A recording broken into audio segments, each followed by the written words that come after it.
So, I want to talk about the importance of horticulture and the importance of plants in the history of our country. The few plants I'm going to go over are certainly not the only plants that have had an effect on our history, but they have had some pretty big effects. So the reason I want to talk about this is to get you really thinking about plants in a different way. Not just taking plants for granted that it's just something you see out the window, but something that's had a very real change and effect on our country. So the plants we're going to talk about today, it's not that we're saying these plants are good or bad. And in fact, the effects that they've had, maybe not good or bad. I want you to always think about the flip side. So if something really seems good, think about, is there a negative? And if it really seems bad, think about if there's a positive. So we're really looking at everything.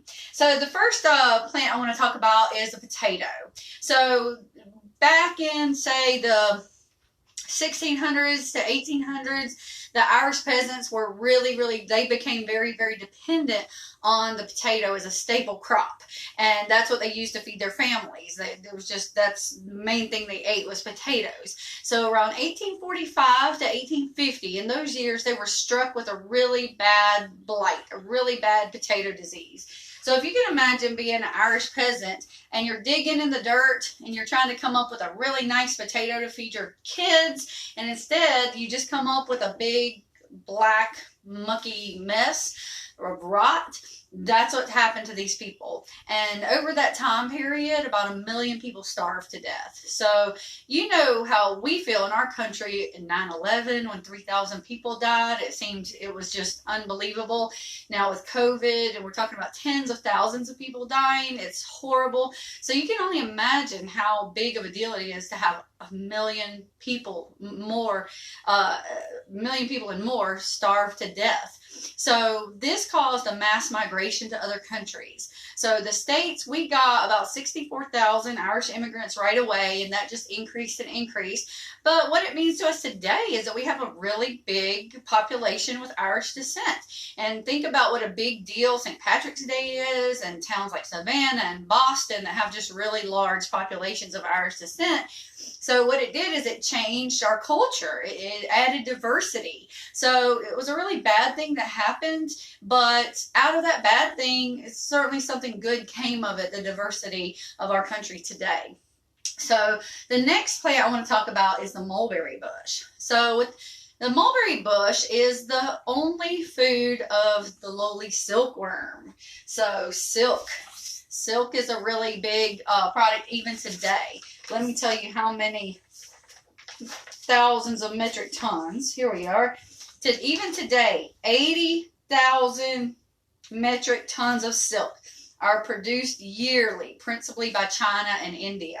So silk always has been a really big product in demand.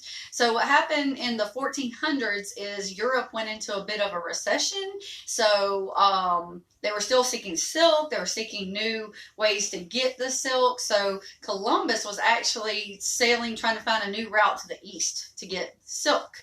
And what he ended up happening was he ended up discovering America. So we know that Columbus didn't really discover America because there was already people here. But certainly that rewrote the history of this country. Maybe I wouldn't be here. Maybe you wouldn't be here if it wasn't for that. Certainly our history books were written to reflect that.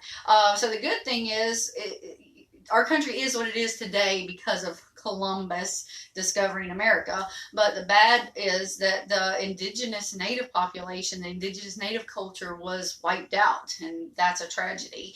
So again, we're not saying these plants are good or bad. We're just saying, wow, look at the effect this has had on our country and even our world. If these plants didn't exist and were not actually cultivated, then this would be a very different place.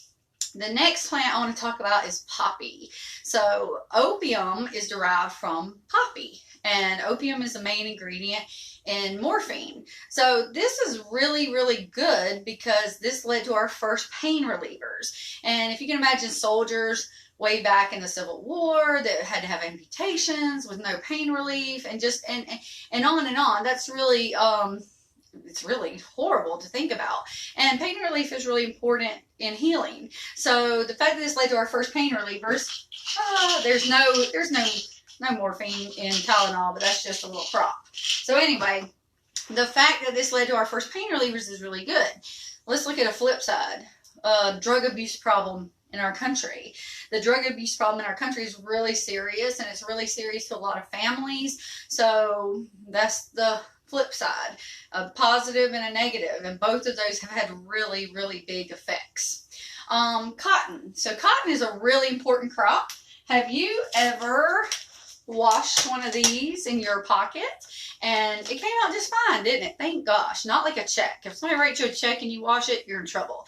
But good old paper money, it'll be just fine. Why? Because paper money isn't really paper. It's cotton. It's mostly cotton. So cotton is very important for that. Also, what do most of us wear almost every day? Jeans. These are 100% cotton jeans. So very important. Cotton has actually been used for clothing for over 7,000 years. And it's so valuable for clothing that in the 1700s, the British Empire outlawed the production of cotton, the importation of cotton, the making of clothes from cotton, outlawed. Now, why would they do that? They did that to protect the industry that most of the wealthy nobles were into, which was wool. So they outlawed the production of cotton to protect the wool industry. So anyway, that's how valuable cotton is. So the flip side, of course, when we had the king cotton in the south of the United States, it did lend itself, and agriculture with its need for cheap labor does tend to lend itself to abuses at times, unfortunately. And we're far from the only country that has the blight of slavery on us, but king cotton did lead to the slavery trade, or did lend itself to the slavery trade. So the flip side of cotton is that we have a blight and a shame on our country. But the flip side of that is because, people did the migration of a different culture here. However it did come about, definitely did enrich our culture and give us more diversity. So also, come to think about this, the potato blight that led to the migration gave us a president, President Kennedy. And with cotton, the African American immigration or migration to the United States gave us a President Obama. So there's lots of different effects. Again, we're not saying these crops are good or bad. We're just saying, wow, what an effect. Rubber trees. So when you were a kid, did you hear the little song about the little ant that climbed up the rubber tree plant? So I did, and I really thought that rubber trees were not real because, I don't know, they just didn't sound real. But they are. So rubber tree plantations are found in the rainforest in South America, Venezuela, Brazil, Ecuador, places like that. And the beginning of where's my prop? Here we go. Beginning of the automobile industry made us start importing a lot of rubber from those countries. Then in World War II, we imported a lot of rubber. Aircraft tires could only be made of real rubber, not synthetic rubber. That's even true today. So in World War II, one fighter plane required 1/2 ton of rubber. A battleship used up to 75 tons of rubber, and each troop on the ground, each soldier required 32 pounds of rubber. So if you can imagine, if we had not been able to import that rubber and use that rubber, what World War II would have looked like if we couldn't have used our fighter planes. Or just imagine today if we didn't have air travel, or what would our country look like without air travel? What would our world look like? So rubber trees definitely play a big part in our history. The flip side is that, again, a lot of plantations, like the rubber tree plantations, that type of agriculture does tend to lend itself to abuse sometimes. And those people were treated very harshly by the owners of the rubber tree plantations. It was not good. So the flip side is we did end up supporting an industry that wasn't treating the people very well. But luckily things have changed. Lastly, yams. So yams are the one crop I can't find a flip side to. All good. Yams, all good, in my opinion. So with yams, there was a little lab in Mexico City that was working with hormones and studying different plants and hormones, and they were studying yams a lot, and they discovered the birth control pill, or they invented it. They invented the birth control pill. So just imagine what that's done for our country, really the world, but it's allowed us to control the size of our family so that we can be wealthier, take care of our children better. It's allowed women to be more in the workforce. It's just really changed the scope of the American family. So yams, birth control pills, do not go out and eat a bunch of yams and think that that's going to be birth control, because I can't vouch for that. Don't do it. But anyway, I think that's a very big effect. So what I'd like you to do is just think about these plants and think about other plants. Think about what plants are really important in your life. What plants have made a difference in your life? And just think about those things as you go and answer your forum questions. So I'm looking forward to seeing you on the next video. Have a great day.